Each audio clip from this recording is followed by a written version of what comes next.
que neste momento acaba de começar o seu discurso, Alexandre de Moraes, na sessão de abertura do segundo semestre do Judiciário no STF. Vamos acompanhar. Disse o ministro Gilmar Mendes, é uma verdadeira traição à pátria, uma traição covarde e traiçoeira. Há fartas provas nas investigações comprovando essas condutas ilícitas. Não só induzimento, instigação e auxílio na tentativa de submeter o funcionamento do Supremo Tribunal Federal ao crivo de um outro Estado, ao Estado estrangeiro, com clara afronta à soberania nacional, mas também fartas provas demonstrando auxílio na negociação espúria, vil, traiçoeira com autoridades estrangeiras para que se pratique atos hostis à economia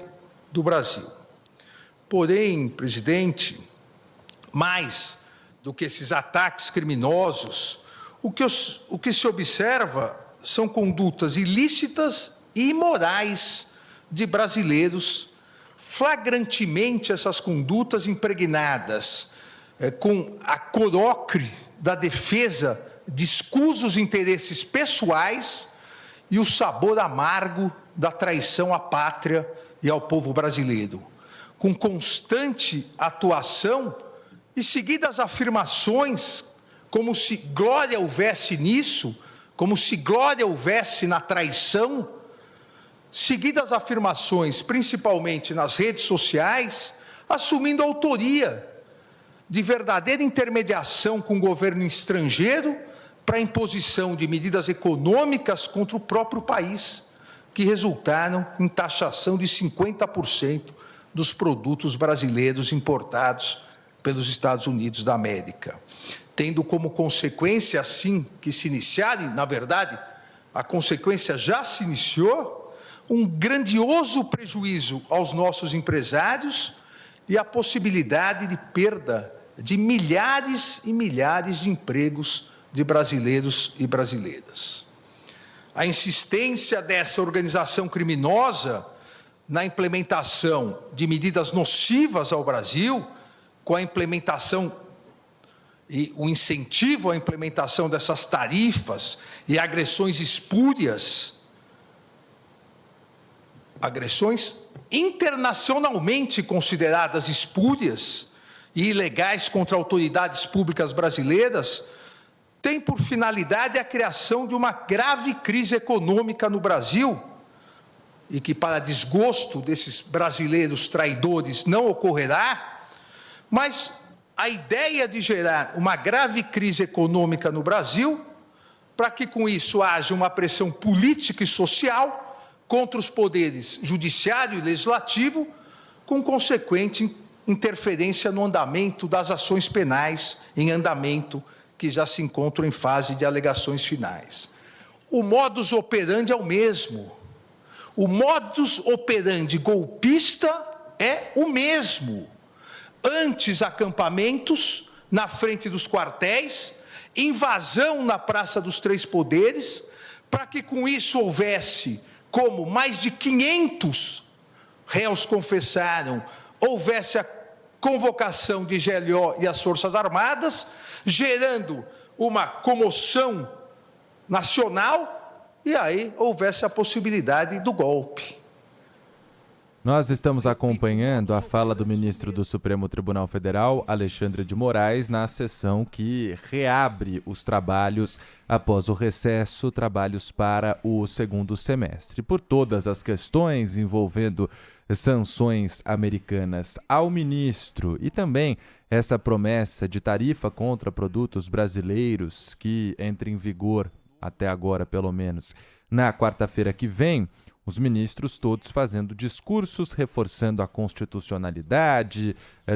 do Supremo, a instituição que é separada de outros poderes. Mas, no caso específico de Alexandre de Moraes, que foi quem recebeu essas sanções durante a semana, Sabino, ele também fala sobre as investigações de uma suposta tentativa de golpe de Estado e, sem citar Eduardo Bolsonaro, falou também sobre a atuação do deputado federal licenciado lá nos Estados Unidos, né? Claramente um recado ao filho do ex-presidente Jair Bolsonaro. Sem dúvida nenhuma. A Paulo Figueiredo e Eduardo Bolsonaro, os dois brasileiros a que ele se refere que estariam atuando lá nos Estados Unidos. Mas a fala do ministro Alexandre de Moraes, ela é praticamente uma antecipação, prestem atenção no tom, ela é praticamente uma antecipação da condenação de Jair Bolsonaro, que deve vir até o final desse mês de agosto, ainda no Supremo Tribunal Federal.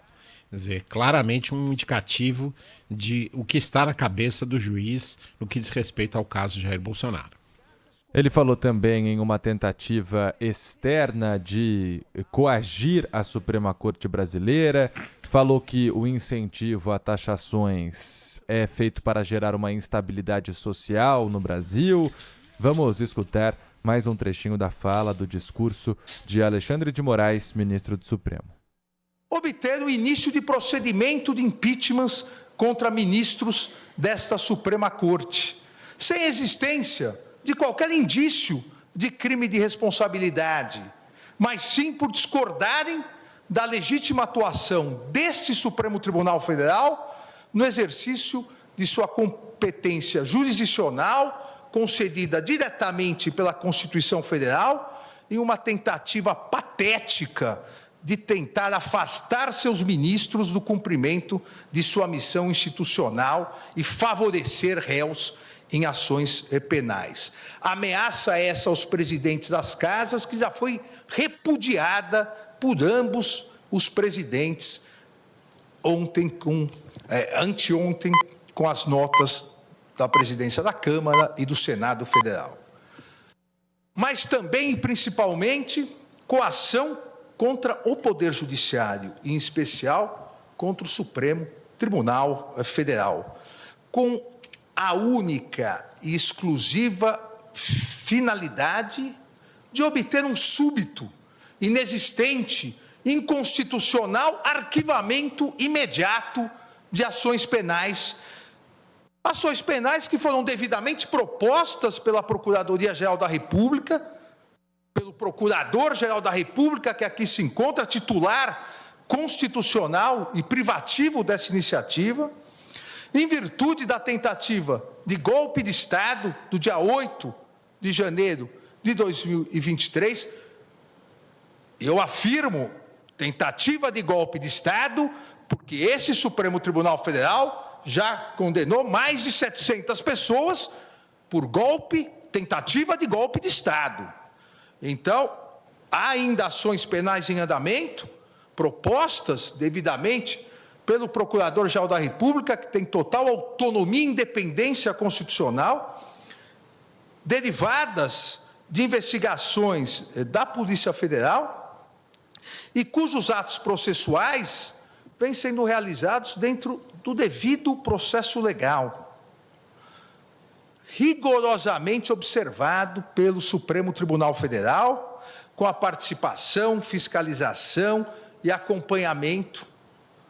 tanto do Procurador-Geral da República, como por 96 advogados. 96 advogados estão habilitados nos autos dos 4 núcleos denunciados pelo Procurador-Geral da República, com amplo, total e restrito acesso a todas as provas. Devido ao processo legal, realizado com oitiva já de 8 testemunhas de acusação e 149 testemunhas de defesa, ministra Carmen. Foram ouvidas 149 testemunhas de defesa em respeito à ampla defesa, em respeito ao contraditório. Foram interrogados os 31 réus desses 4 núcleos, sempre de forma absolutamente pública e transparente, com todos os atos gravados em áudio e vídeo e disponibilizados a toda a imprensa e para toda a sociedade, e ainda todos os interrogatórios transmitidos ao vivo pela TV Justiça e pela mídia em geral. Eu aqui afirmo sem medo de errar, não houve no mundo uma ação penal com tanta transparência e publicidade como essa ação penal. Nenhum país do mundo transmite interrogatórios, oitiva de testemunhas para toda imprensa e sociedade acompanharem. É o Supremo Tribunal Federal atuando dentro da Constituição, dentro dos princípios republicanos e garantindo